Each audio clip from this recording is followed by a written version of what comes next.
If you ever thumbed through the 1995 RadioShack Answers catalog, specifically page 51, far left, second from the bottom, then you may have already seen the RadioShack SCR-53.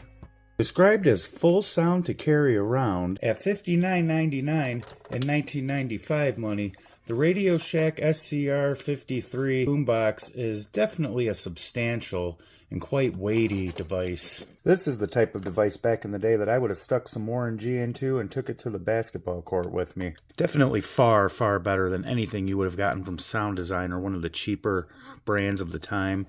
This thing's really got some weight. So I just recently picked this up at Goodwill for $6.99, and right off the bat I can see one thing that's wrong with it. I have put a tape in it, and I've had this problem before. It's kind of a common problem. When I put a tape into the tape player, it actually plays it for about an instant, and then it instantly stops it.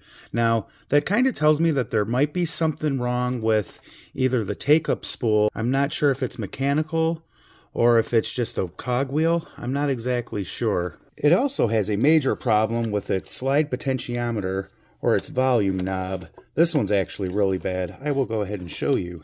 So I have a power cord here. We're going to go ahead and plug it in. I'm going to put it in the right way. Okay, so we have power. We are on tape. Alright. Actually, let's test the door. It says it's soft eject, but that's to be debated. So,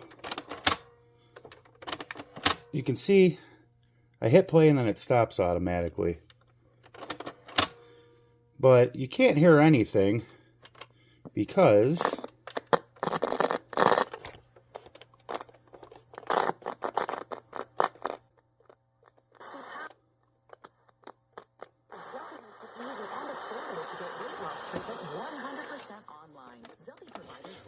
FDA-approved weight loss medications clinically shown to help people lose weight.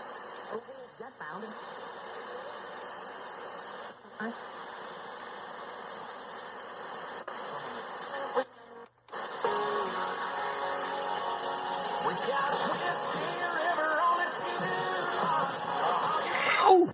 So now, and now watch, if I hold it,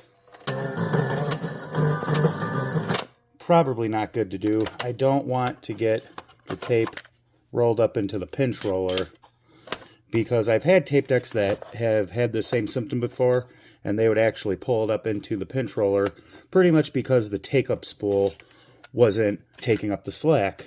You have a main drive, and then you have one that has to spin as well to, make up the slack, which was not working. This one, I'm not exactly sure what it is. So obviously, next thing to do would be take it apart, clean the volume pot, and try to figure out why it's stopping instantly. It does have an auto stop feature, so I'm imagining it's something to do with that. But yeah, let's go ahead and check this thing out. Okay, so nothing too crazy in taking it apart. Looks like there's 2, 3, 4, 5 plus 1 in there. I'm not sure if we have to take that off for the antenna yet. We'll eject. You usually want to hit the eject mechanism when you're taking apart a tape deck, usually. Okay, maybe we do have to remove this one. I'm not quite sure.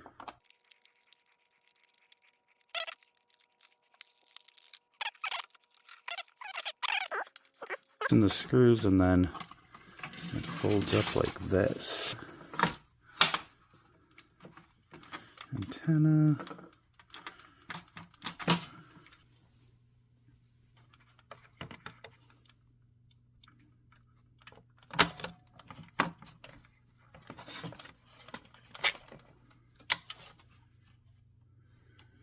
Okay, so there's what we're after under there. Looks like this board isn't too hard to take apart. I'm going to try to tackle that, maybe take a look at this for a minute. Man, we can get right at that slide potentiometer. So that's kind of cool. Alright, so here's a better view of that slide potentiometer. I went ahead and took the board off.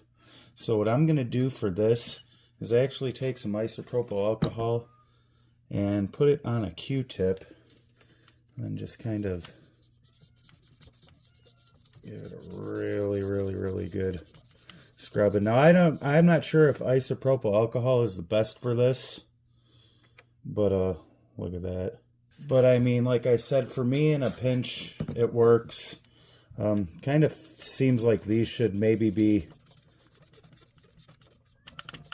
probably be cleaned with the proper solution to clean them.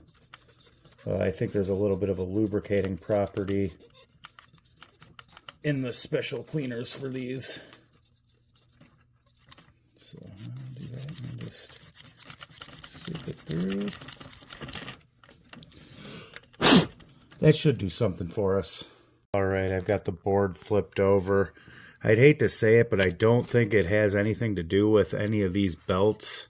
I think it's something to do with something mechanical or a cog in there. Looks like I might have to take this whole frame off. For now, I'm going to go ahead and just try to put a tape in it, try to figure out the mechanism as best as I can, and maybe go from there. Have it apart, but still kind of play a tape, hopefully. Okay, so the good news is we won't get any stations because we don't have an antenna hooked up, but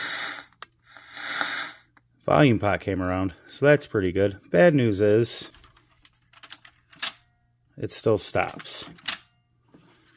Like I said, if I hold it,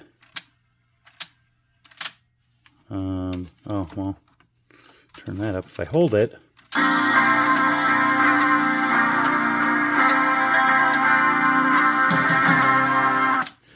definitely not working the greatest when it is working, but it is working.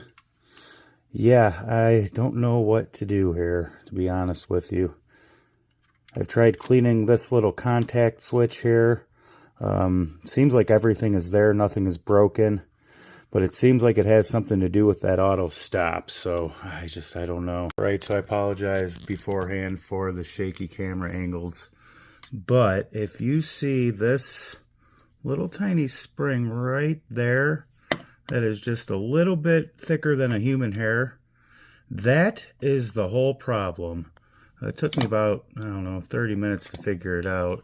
You can't really see it too well, but what I did was I took and bent it a little bit with a very small needle nose pliers. And now, hopefully I can do this with one hand. It knocks it back up just enough. So I'm going to pop this back together. Let's see if I actually did fix it. Oh, okay. So now if you could see this spring right here, this is the side that we were having a problem with. It keeps this arm going up and down smooth with that gear up there. Well, what I did was I took this side and I bent it all the way out and then kind of bent it up and over this plastic piece. Now what that did was it actually gave it enough tension on there to make that flow up and down properly. Let's see if I could show you.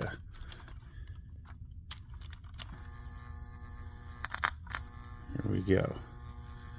There you can see it pushing it up and down. I think that'll work, I don't know. But one thing that I do think I want to do is maybe throw just a little bit of epoxy right there, let that harden up. So this is going to be my third time putting it back together. I really do think that that was the problem. And like I said, it's just so thin, it just kind of lost its, its springiness over time. So, yep, for the last time, I'm going to put this back together. If it works, it works. If it doesn't, oh well. Alright, so here we go. I'm kind of scared. What do we think it will do? Not even play. Yeah. Super slow.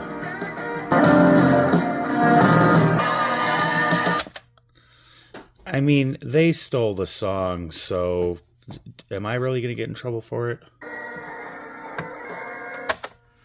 Honestly, it's coming around. So, yeah, I think this is going to be a little jam box that I'm going to bring with me around. No, I'm not going to do that at all. But I might actually put it in the bathroom and listen to talk radio or something. I won't do that either. So, yeah, I feel bad for, as far as the auras are concerned, that there's certain auras. The aura is actually very, very interesting. Because an aura is a glow that surrounds everything that has life in it. And it shows up on photographs that are taken with an infrared camera. So auras, they're real. The hell am I listening to? Now, New Ager, and that they say it manifests in different colors.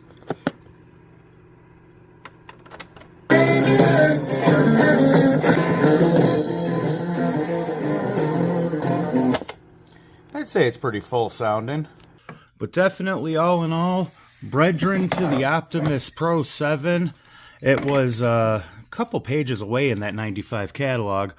And I think this was $59.99. I'm pretty sure that the Optimus Pro 7 was about the same price, but they are not the same.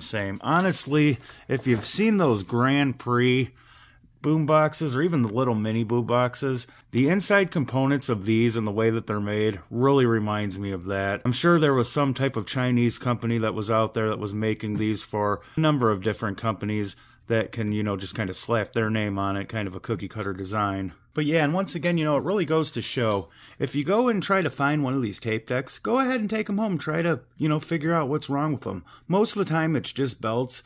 But a lot of the time, if you look at it and just kind of examine it for about an hour, you'll figure out everything that, makes it tick, and kind of figure out everything that makes the mechanism work. So I would suggest don't be afraid of them. If you're into tapes, go to Goodwill, go to, any type of thrift store like that and pick one up and have some fun with them. But that's it for this one. Thank you guys so much for watching. Feel free to check out my playlist. Leave a like, a subscribe, anything you want, comment. I always answer all questions and comments, so if you have any questions on this specific RadioShack tape player or any tape player that you see in my playlist, go ahead and leave a comment down there. I will answer you as soon as possible. But for now, I think I'm going to go ahead and throw some Warren G in here and just get down with the G-Funk era. What you know about that? Alright, thanks guys. Have a good one. Bye.